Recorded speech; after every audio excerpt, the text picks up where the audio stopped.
बिस्मिल्लाहिर्रहमानिर्रहीम। अस्सलाम वालेकुम गाइस। आज ये स्पेशल फंक्शन के लेक्चर में हम ये कुछ छोटी छोटी एग्जांपल डिस्कस करेंगे। हम ये इंटीग्रल एवेल्यूएट करेंगे e raise to power -2x x raise to power 6 dx, और ये गामा -5/2 गामा 5/2 और इसी तरह गामा 15/2 हम कैलकुलेट करेंगे। जो इंटीग्रल है उसको एवेल्यूएट करने के लिए हम डेफिनीशन को यूज़ करेंगे। हम अगर हम यहाँ कंपेयर करें इस इंटीग्रल को डेफिनीशन के साथ, तो अगर हम x की पावर देखें, यहाँ x की पावर 6 है और यहाँ पे x की पावर n-1 है। चुनांचे अगर हम n की वैल्यू निकालें तो हमारे पास 7 आएगी, क्योंकि हम x रेज टू पावर 6 को फिर ऐसे लिख सकते हैं x रेज टू पावर 7-1, जो कि डेफिनीशन में n-1 है। लेकिन मसला ये है कि डेफिनीशन में e raise to power -x है, जबकि इस इंटीग्रल में e raise to power -2x है। तो हमने कुछ ऐसी पुटिंग करनी है, ऐसी सब्स्टिट्यूशन करेंगे कि -2x जो है 2x जो है एक्चुअली वो x में कन्वर्ट हो जाए। तो ये जो क्वेश्चन 2 है या क्वेश्चन 3 है, इसको सॉल्व करने के लिए नेगेटिव साइन वाले जितने क्वेश्चन होंगे, पहले एक बात याद रखें, जिनमें नेगेटिव साइन आएगा उनके लिए हम ये वाला फार्मूला यूज़ करेंगे। और एक और चीज़ याद रखनी है, यहाँ नीचे डिनोमिनेटर में 2 आ रहा है, ये फार्मूला हम तब यूज़ करेंगे जब डिनोमिनेटर में 2 आ रहा होगा, हम इसे आसानी से सॉल्व कर लेंगे। और अगर हमारे पास पॉजिटिव रैशनल नंबर होगा और फिर इस केस में डिनोमिनेटर में 2 है, तो तब हम ये फार्मूला यूज़ करेंगे। और 15/2 तो सिमिलरली ये भी पॉजिटिव रैशनल नंबर है, हम यही फार्मूला यूज़ करेंगे। लेकिन अगर हम इस वैल्यू को देखें गामा फंक्शन की, ये 5/4 है, डिनोमिनेटर में 4 नहीं आ रहा, तो लिहाजा हम ये फार्मूला यूज़ नहीं कर सकते। इनफैक्ट इसकी वैल्यू कैलकुलेट करना काफ़ी मुश्किल है, बड़े कॉम्प्लिकेटेड फार्मूला के मदद से हम ये वैल्यू कैलकुलेट करते हैं। तो हम डिस्कस करेंगे कि इसकी वैल्यू कैसे कैलकुलेट की जाती है। पहले हम ये इंटीग्रल को सॉल्व करते हैं। हम इस इंटीग्रल को सॉल्व करेंगे, हम लेट ले लेंगे कि ये i के इक्वल है। उसके बाद हम पुट करते हैं, put t is equal to 2x, dt हमारे पास क्या हो जाएगा, dt हो जाएगा 2dx। यहाँ से हमारे पास dx की वैल्यू आ जाएगी, dx is equal to dt/2। अब हमने लिमिट को चेक करना है, when x is equal to 0 then t is equal to 0, x 0 put करेंगे t 0 हो जाएगा। When x is equal to infinity then infinity put करेंगे x की जगह, t इन्फिनिटी हो जाएगा। फर्दर हम यहाँ पे x मौजूद है और यहाँ हम ये करते हैं x की वैल्यू भी निकाल लेते हैं जो हमने सब्स्टिट्यूशन की है। यहाँ से हमारे पास x की value also t is equal to 2x implies x is equal to t/2, क्योंकि ये x की वैल्यू यूज़ होगी तो हम यहाँ अलग से कैलकुलेट कर लेते हैं। अब हमारे पास जो इंटीग्रल हो जाएगा वो आ जाएगा i is equal to 0 integral from 0 to infinity e raise to power -2x की जगह t आ जाएगा, और x की जगह हम पुट करेंगे t/2 होल पावर 6, और dx की जगह हमारे पास आ जाएगा dt/2। i is equal to integral from 0 to infinity e raise to power -t, t raise to power 6, 2 raise to power 6, 1/2 dt। अब डिनोमिनेटर में 2 रेज टू पावर 6 मल्टीप्लाई होगा 2 से, तो 2 रेज टू पावर 7 आ जाएगा, और कांस्टेंट मल्टीपल रूल के मुताबिक ये इंटीग्रल से बाहर आ जाना है इसने। 1/2 raise to power 7 integral from 0 to infinity e raise to power -t, t raise to power 6 इसको मैं ऐसे लिख सकता हूँ 7 माइनस 1 dt।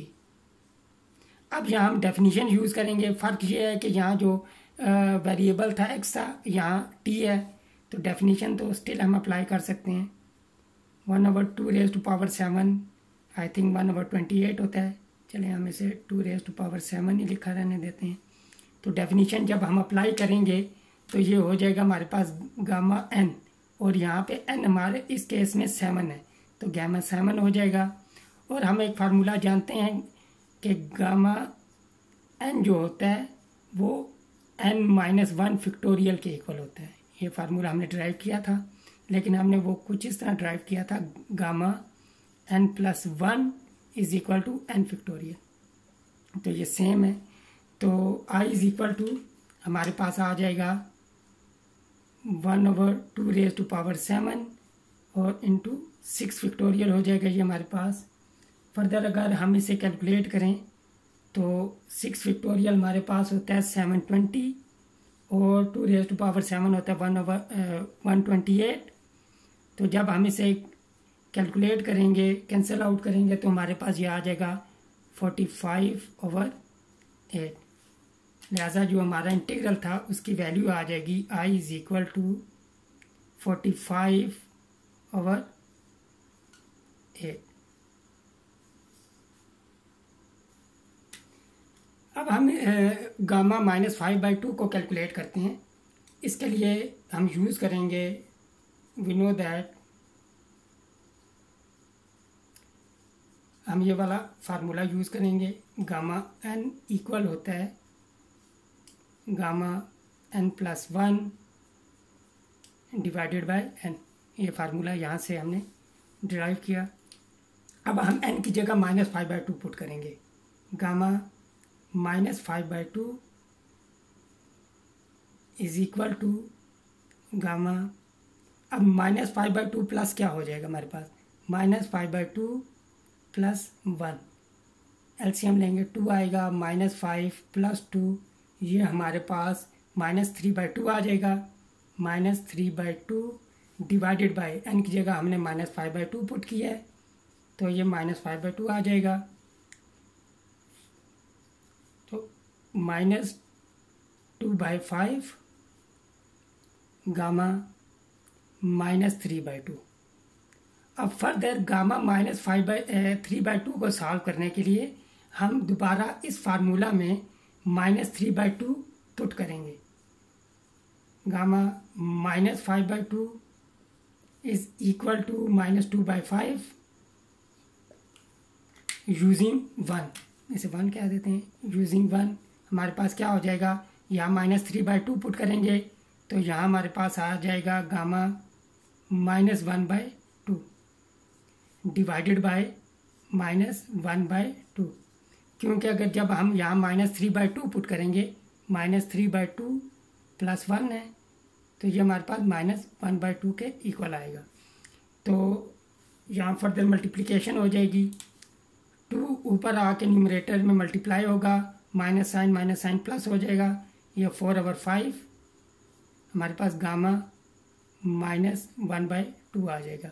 अब दोबारा हम फार्मूला 1 में n की जगह -1/2 पुट करेंगे, तो हमारे पास गामा -5/2 इज इक्वल टू 4/5, और इस केस में जब हम यहाँ -1/2 पुट करेंगे तो हमारे पास यहाँ 1/2 आ जाएगा और डिनोमिनेटर में -1/2, क्योंकि जब यहाँ -1/2 पुट करेंगे तो यहाँ +1 है, +1 और -1/2 हमारे पास 1/2 आ जाएगा। अब ये डिनोमिनेटर में जो 2 मौजूद है, डिनोमिनेटर के डिनोमिनेटर में, वो ऊपर आके 4 से मल्टीप्लाई होगा, तो ये हमारे पास -8/5 और गामा 1/2 हम जानते हैं √π होता है, चनाचे गामा -5/2 इक्वल आ जाएगा -8/5 √π के। इसी तरह अब हम कैलकुलेट करते हैं गामा 5/2, ये हम पॉजिटिव रैशनल नंबर के केस में अब इसे कैलकुलेट करते हैं, देखते हैं ये कैसे कैलकुलेट होगा। अब इस केस में जब हमारे पास पॉजिटिव रैशनल नंबर हो और डिनोमिनेटर में 2 हो, कंडीशन ये है कि डिनोमिनेटर में 2 हो तो हम ये फार्मूला यूज़ करेंगे। We know that gamma n plus 1/2 ये इक्वल हो जाएगा 1 × 3 × 5 so on 2n-1 √π divided by 2⁻n।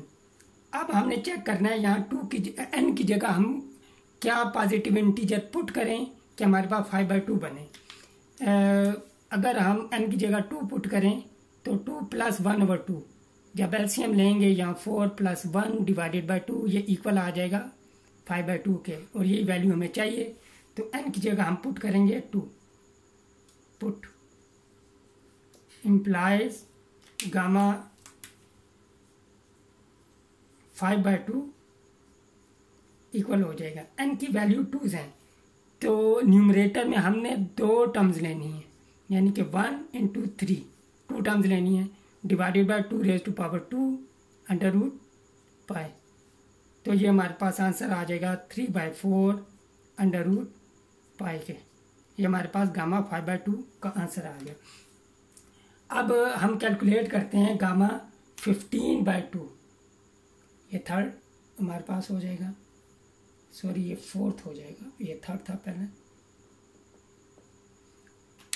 अब ये पॉजिटिव रैशनल नंबर है, डिनोमिनेटर में 2 है, तो इसीलिए हम दोबारा यही फार्मूला यूज़ करेंगे।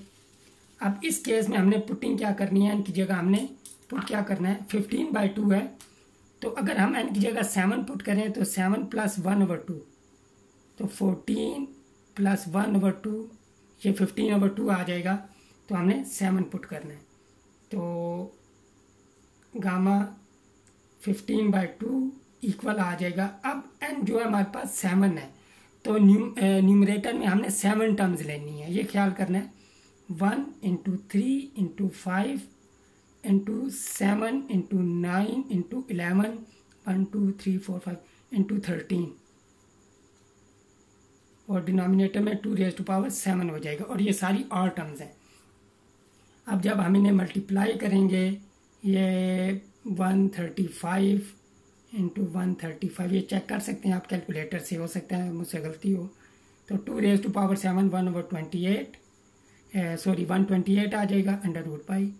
ये हमारी रिक्वायर्ड गामा 15/2 की वैल्यू आ जाएगी।